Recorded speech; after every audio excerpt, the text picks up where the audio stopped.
गाता मेरे सर में।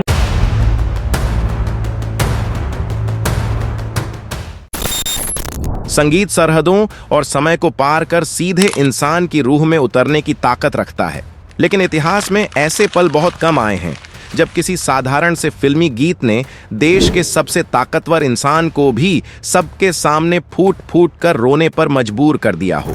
आज हम आपको भारतीय सिनेमा और भारत के राजनीतिक इतिहास से जुड़े एक ऐसे ही बेहद भावुक और अनसुने किस्से के बारे में बताने जा रहे हैं। यह कहानी है साल 1967 की, जब अपनी कड़क मिजाजी और मजबूत फैसलों के लिए मशहूर आयरन लेडी यानी तत्कालीन प्रधानमंत्री इंदिरा गांधी एक सिनेमा हॉल में बैठे बैठे अपने आंसू नहीं रोक पाई थीं, और उन्हें रुलाने वाली वह आवाज किसी और की नहीं बल्कि संगीत के बेताज बादशाह मोहम्मद रफी साहब की थी। आइए इस कहानी के पन्नों को थोड़ा पीछे पलटते हैं और उस दौर में चलते हैं जब गीतों में सिर्फ संगीत नहीं बल्कि धड़कनें हुआ करती थीं। इसी तरह की और रहस्यमयी जानकारी प्राप्त करने के लिए हमारे चैनल ट्रू हिस्ट्री को आज ही सब्सक्राइब करें और बेल आइकॉन को प्रेस करें। यह किस्सा जुड़ा है साल 1967 में रिलीज हुई बॉलीवुड फिल्म नौनिहाल से। इस फिल्म का निर्देशन राज मार्बर्ड ने किया था और इसमें संजीव कुमार, बलराज साहनी और इंद्रानी मुखर्जी जैसे शानदार कलाकारों ने काम किया था। फिल्म की कहानी बेहद मार्मिक और अलग थी। यह फिल्म राजू नाम के एक अनाथ बच्चे के इर्द गिर्द घूमती है जिसका कोई परिवार नहीं है। उसके स्कूल के प्रिंसिपल उसे बताते हैं कि देश के प्रधानमंत्री पंडित जवाहरलाल नेहरू पूरे देश के बच्चों के चाचा हैं।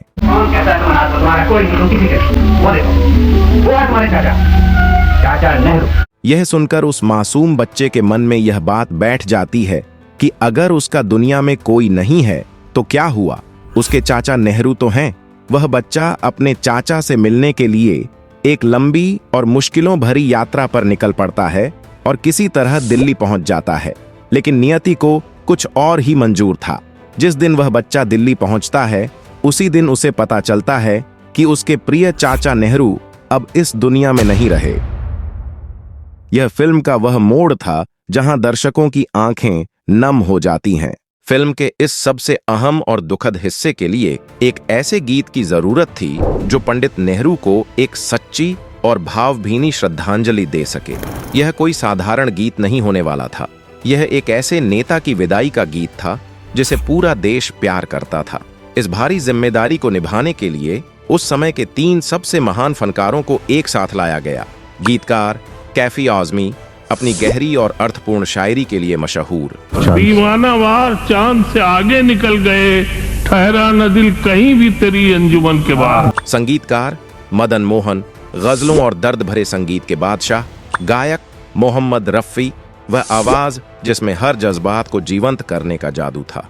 कैफी आजमी ने अपनी कलम से जो शब्द उकेरे वे किसी आम श्रद्धांजलि से कहीं बढ़कर थे। उन्होंने लिखा, मेरी आवाज सुनो, प्यार का राग सुनो, मैंने एक फूल जो सीने पे सजा रखा था उसके पर्दों में तुम्हें दिल की जगह दी थी। ये शब्द ऐसे थे मानो पंडित नेहरू खुद आसमान से देशवासियों को संबोधित कर रहे हों। मदन मोहन ने इन शब्दों को एक बेहद धीमी, गंभीर और आत्मा को झकझोर देने वाली धुन में पिरोया, और जब रफी साहब ने इसे माइक्रोफोन के सामने गाना शुरू किया तो स्टूडियो में मौजूद हर इंसान की आंखें छलक उठी थीं। रफी साहब ने इस गीत को गाते समय अपने गले से जो दर्द निकाला वह सिर्फ एक गायक की कला नहीं थी बल्कि एक सच्चे हिंदुस्तानी का अपने नेता के लिए दुख था। मई 1964 में जब पंडित जवाहरलाल नेहरू का असल में निधन हुआ था तब उनकी अंतिम यात्रा की जो असली डॉक्यूमेंट्री फुटेज सरकारी कैमरों और न्यूज एजेंसियों द्वारा रिकॉर्ड की गई थी, निर्देशक ने उसी असली फुटेज को इस फिल्म में इस्तेमाल किया। पर्दे पर कोई सेट नहीं था, कोई एक्टिंग नहीं थी, लाखों की असली भीड़ थी जो अपने नेता के जनाजे के पीछे नंगे पैर रोते हुए भाग रही थी। जब सिनेमा घरों में बड़े पर्दे पर वह असली मंजर चला और उसके पीछे मोहम्मद रफी की आवाज में मेरी आवाज सुनो गूंजा तो दर्शक दीर्घा में सन्नाटा छा गया। लोग अपनी सिसकियां नहीं रोक पा रहे थे। अब आते हैं इस कहानी के उस सबसे अहम और भावुक पल पर। साल 1967 में देश की बागडोर इंदिरा गांधी के हाथों में थी। वह पंडित नेहरू की बेटी थीं। इंदिरा गांधी को भारतीय राजनीति में एक बेहद कठोर, मजबूत और किसी भी परिस्थिति में न घबराने वाली नेता के रूप में जाना जाता था। उनके चेहरे पर हमेशा एक गंभीरता और दृढ़ता रहती थी। जब फिल्म नौनिहाल बनकर तैयार हुई तो तत्कालीन प्रधानमंत्री इंदिरा गांधी के लिए दिल्ली में इस फिल्म की एक विशेष स्क्रीनिंग रखी गई। इंदिरा गांधी पूरे ध्यान से फिल्म देख रही थीं। सब कुछ सामान्य चल रहा था, लेकिन जैसे ही फिल्म का वह अंतिम हिस्सा आया और वह गीत शुरू हुआ, माहौल एकदम से भारी हो गया। बड़े पर्दे पर अपने पिता पंडित जवाहरलाल नेहरू की असली अंतिम यात्रा के दृश्य चल रहे थे। वही भीड़, वही जनाजा, वही उदासी जिसे उन्होंने 3 साल पहले अपनी असल जिंदगी में महसूस किया था, वह सब कुछ उनके सामने फिर से जिंदा हो गया था। और बैकग्राउंड में मोहम्मद रफ़ी साहब गा रहे थे, मेरी आवाज सुनो। रफ़ी साहब की आवाज का वह जादुई दर्द सीधे इंदिरा गांधी के दिल पर जाकर लगा।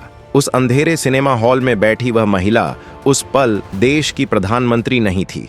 वह सत्ता के शीर्ष पर बैठी कोई आयरन लेडी नहीं थी।